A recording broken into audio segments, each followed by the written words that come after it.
Today I'm going to show you how I made my Zeb Orrelios mask you see here using a 3D model that should have only been about an inch in size when printed.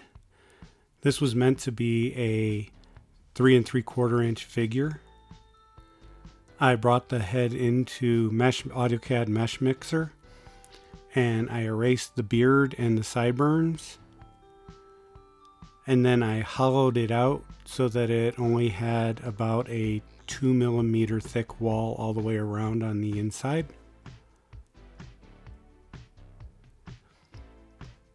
It didn't take very long to do this. I basically just erased the pieces using one tool, and then I did a hollow out, which left the neck piece, which I had to remove using 3D Builder because I didn't have the patience to figure out how to do it in Mesh Mixer.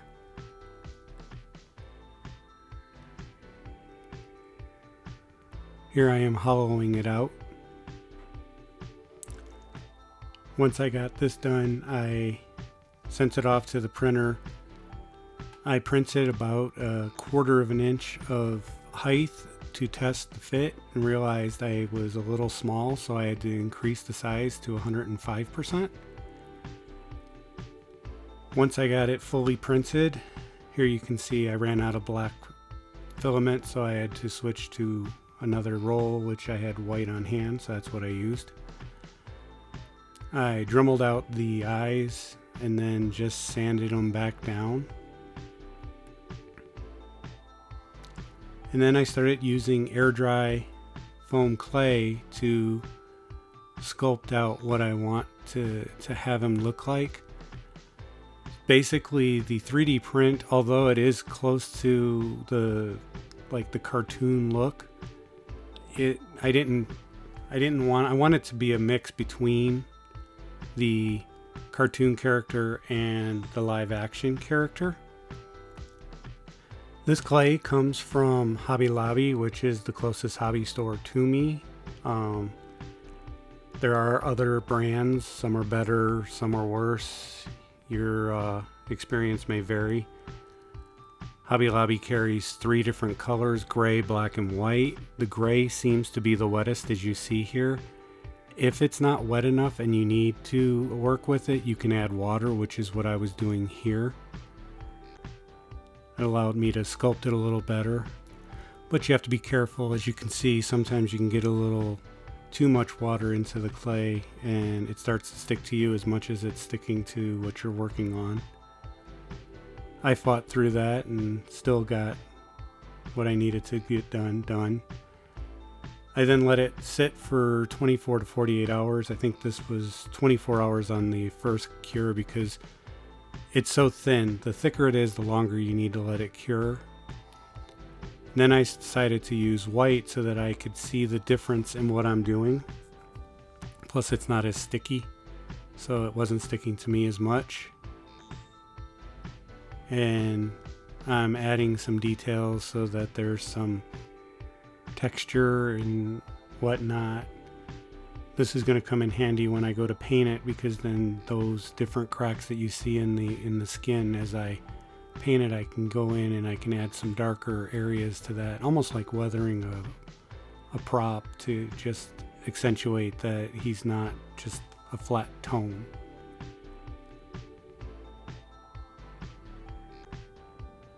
Doing this was actually kind of cathartic.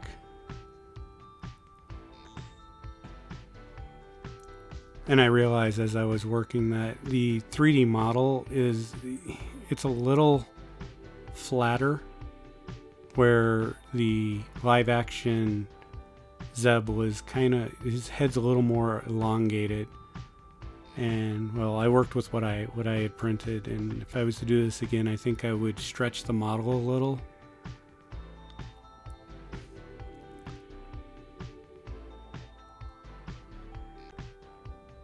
Here I'm just dragging a clay tool through the semi-dry white parts just to add some more texture, and I guess you could call them age lines. As I was building him, I started to realize that he looks kind of like Panthro from Thundercats, especially without the beard.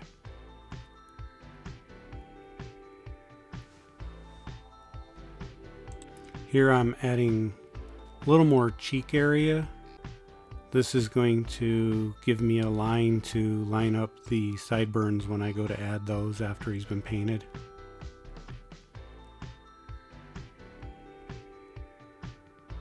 So I'm just wetting my finger and pushing down to get rid of some of the creases that I don't want on the little upper lip area just underneath his nose.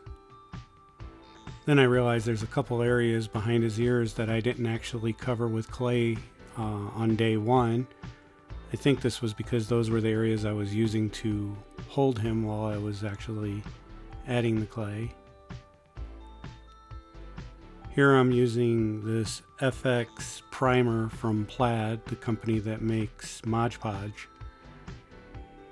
Just making sure I get a nice even coat around so that when I paint them, the paint doesn't soak in. Because when this clay dries, it's just like EVA foam. If you don't put some kind of coating on before, the paint will soak right into it and it won't coat properly.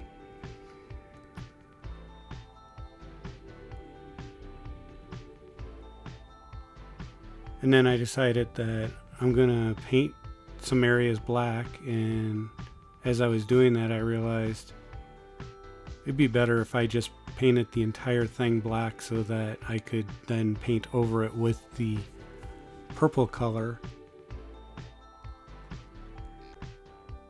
So I start to go a little happy with this tiny brush before I finally move on to a larger foam brush to finish the job. And then I get on to painting. So this is called Monster Shift paint. It's FX paint from Plaid, the same company that makes the primer. It's a flexible paint, so if there's any areas that flexes, it will not crack. But as you can see, as I put it into my tray, it actually shifts color a little. You don't notice it as much in person as it shows right here on camera, but I actually added some white to it to lighten it because it was a little too purple. And then I started to put what I thought would be just one of many coats because it did seem so the black showed through so much as I was painting, but it actually dried a little more opaque than translucent, so I only needed to do 2 coats. I thought it was going to be more like 4.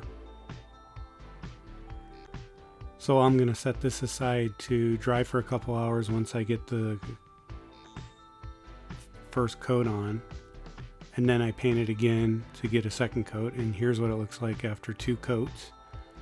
Now I'm just taking some black paint and I'm painting in the crevices that I had sculpted in earlier, and then I'm just taking a damp cloth and getting it off of the main surface so that he doesn't look too dirty.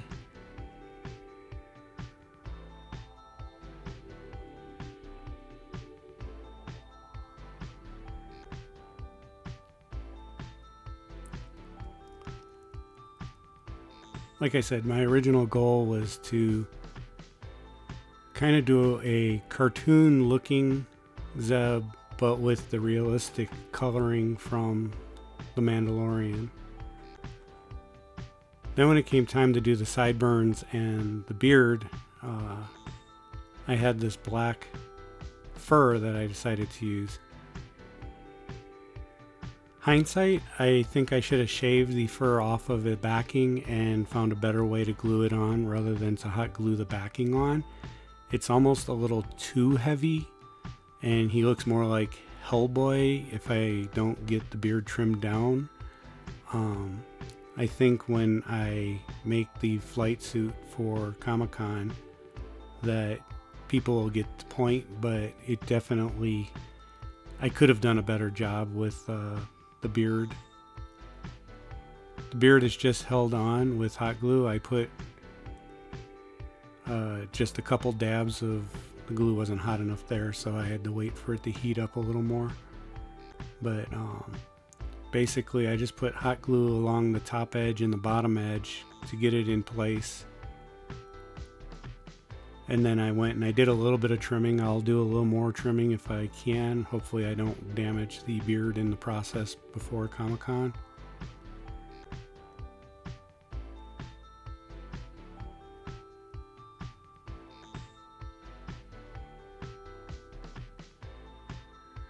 I purposely oversized it here so that I could trim it to where I wanted it.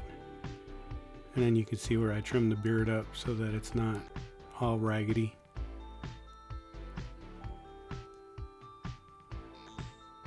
I may have to get my real beard trimmer out just to try to shorten it up, see if that helps.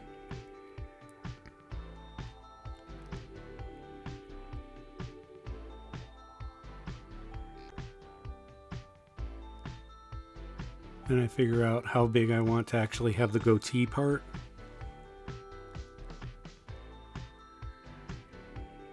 I'm just using a silver Sharpie here to mark out the backside.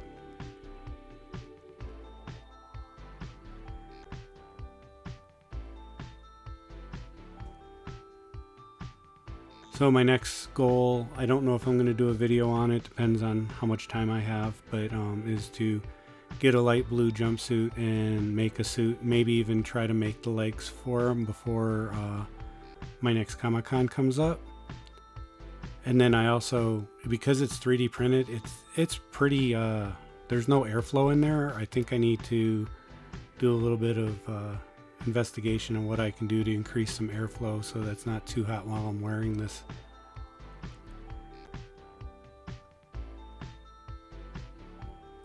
But considering I did it on the fly, I just came up with an idea and just started building this about 4 days ago. I think it came out pretty good. I think I rushed through things a little too much. It's very my style to rush through things. But here's what he looks like so far. I hope you like what you see. And if you're going to make one, let me know in the comments and maybe share what you're doing. Thanks for watching.